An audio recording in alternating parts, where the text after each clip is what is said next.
Good afternoon, you lovely people. Welcome back to Lily White Lane. I hope that you're all having a really good Sunday and weekend, wherever you are in the world, and whatever you are planning to get up to. If you're new here, make sure, if you haven't already, to smash that subscribe button, hit that like button as hard as you possibly can, give them both rocky right hooks, tap that notification bell to be notified every single time you upload a new piece of Spurs or football content.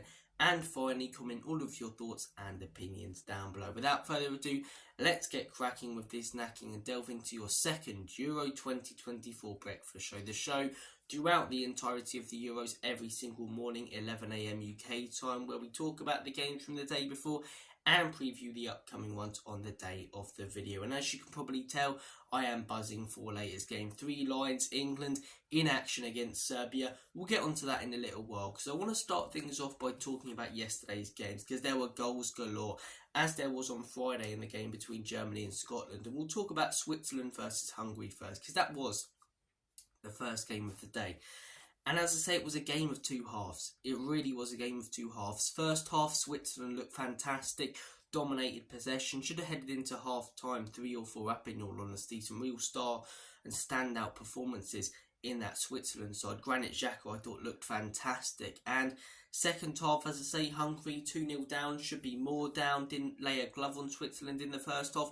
They really started to find their way back into the game. Missed an absolute sitter of a header, got that goal back though, and they were all over Switzerland. They were knocking it about with real confidence that they didn't have in the first half. They looked like the Hungary that battered England like a haddock down your local fish and chip shop at Molyneux a couple of years back. They were really playing well, and they just couldn't find that equaliser. And as you could see, minute by minute, the belief was going, and Switzerland managed to get that late goal. And Bolo, who's come back from a huge injury, a career-threatening injury, manages to get the winner. What a moment for him. What a goal from him, in all honesty. His shin pad comes off, as I say, and he still manages to dink it over the keeper. Really good game. I thoroughly enjoyed it. Game of two halves. Hungary probably could have got something out of it. Maybe should have in the second half. But look, Switzerland dominated in the first half. They held on to their lead in the second and managed to catch Hungary out on the counter, as I say, because they had to commit so many bodies forward towards the end of the game. So fair play to Switzerland. That's a huge 3 points in their group, as I say. Germany with 3 points, Switzerland with 3 points, Hungary and Scotland, as I say, a lot of work to do. Obviously, Hungary take on Germany next. That's a very tough game. Scotland versus Switzerland next, and then the Hungary game. 2 massive games for Scotland. So look, we'll discuss those games when they come about, but good start to the day yesterday. Then we moved on to Spain versus Croatia, and do you know what? I actually thought Croatia didn't play that bad. I thought they created a lot of chances. I thought they were knocking it about quite well. I thought the midfield looked solid, but they just didn't take their chances, and Spain did. Spain were unbelievably clinical with the pace that they had up top, and they had some real standout performers. And one of them was the record breaker, as I say, Lamine Yamal. I believe he's the youngest player to ever play in the Euros, and he was absolutely fantastic. He really was absolutely fantastic. Definitely the youngest for Spain. You know, the skill on the lad, the confidence that he ran around the pitch with the ball, and that assist for the third goal for Danny Carvajal was absolutely mustard. It really was. So fair play to Lamine Yamal. Nico Williams as well looked very good. Fabian Ruiz, what a goal that was. Arguably the best goal we've seen so far at this competition for their second. And Alvaro Morata as well, getting a goal. You know, never steps up for his clubs, hasn't over the last 4 or 5 years, but as soon as he arrives in the Spanish camp and starts playing for them in international tournaments, he steps up, and he did again yesterday. He did in the last Euros, he did even in the last World Cup, although they got knocked out, I believe, in the round of 16. In the games that he played, he still scored a few goals. So look, big win for Spain, as I say. I don't think they looked unbelievable, in all honesty. I thought Croatia, I'm not going to say looked the better side, but definitely were in the game. And I think 3-0 was a bit of a harsh scoreline, but they defended well, Spain. They managed to block some huge chances, and they were very clinical going forward. And that makes them a very dangerous team in this tournament. A very dangerous team. Croatia, on the other hand, they put away those chances. It could have been a different game, but when you look at the scoreline, I expected a little bit more from them, and I think we will see a little bit more from them. That game against Italy is going to be very interesting in game week 3. So look, Spain-Croatia, what do you guys think of that game? And we finished the day off with Italy-Albania. On paper, it arguably looked probably the worst game of the day. In all honesty, it was probably the best. I was flicking between the wrestling in Scotland and this. And as I say, the game kicks off, what was it, 15 seconds in or something? 25 seconds in, the quickest Euro goal in history. It's a horrendous throw-in from to Marco, I believe, from Italy. And it's a great goal from Albania. And the euphoria in the Albania end in the stadium, the limbs, that's what the Euro's about. Quick fire goal, as I say, probably the quickest goal in an international tournament since ours against Italy in the last tournament. So they love to concede early goals, but they also love to come back, and they did again yesterday very, very quickly. Bastoni with a massive header.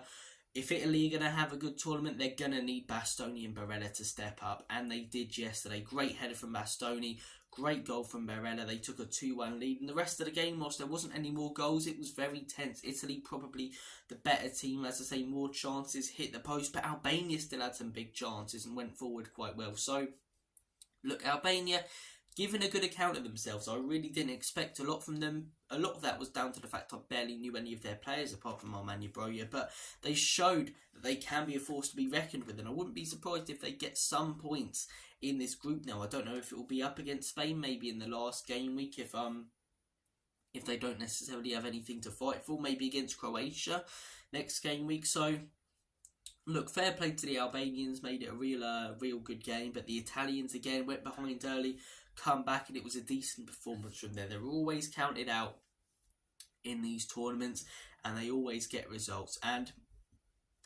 as I say, although they weren't at the last World Cup, last Euros, not a lot of people expected a lot from them.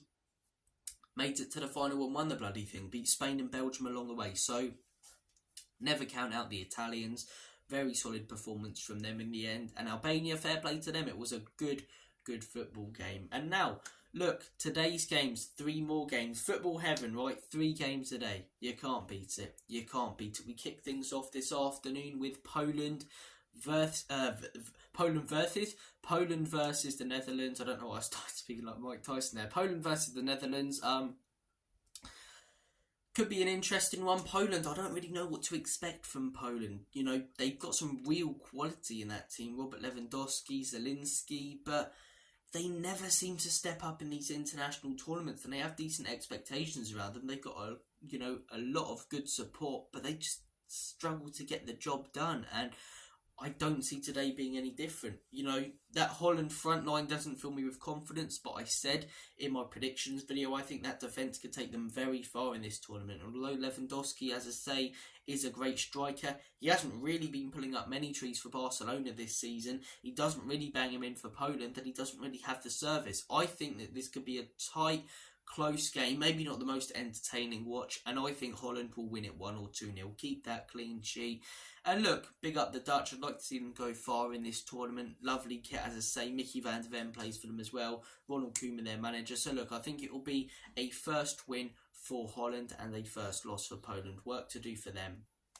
Moving on to the second game today, Slovenia versus Denmark. Slovenia, obviously Benjamin Sesko being their star man up top, who's been really impressing over the last few years in European football, versus Denmark, a team who have got a fair bit of quality and who weren't expected to do a lot in the last World Cup or in the last Euros, and they punched above their weight a little bit. Everyone talks about Croatia punching above their weight, of course, and you know they've got closer to winning trophies than Denmark, but last Euros made it to the semi-final. Denmark, I don't think a lot of people expected that. Players like Mikkel Damsgaard, who hasn't been seen since, really stepped up for them, and I wouldn't be surprised if he does this time. You just get those players who don't step up for their clubs, Alvaro Morata for example, but when international time comes around they start playing brilliantly. And I forget his name now, who I was going to say, Mikkel Damsgaard is one of those. Obviously they've got Højbjerg, who plays very well for them, Rasmus Højlund, their big man up top, their main man this tournament, Christian Eriksen. So look, I think Slovenia will score. They've had a decent qualifying campaign, but I think the quality may be a little bit too much for Denmark.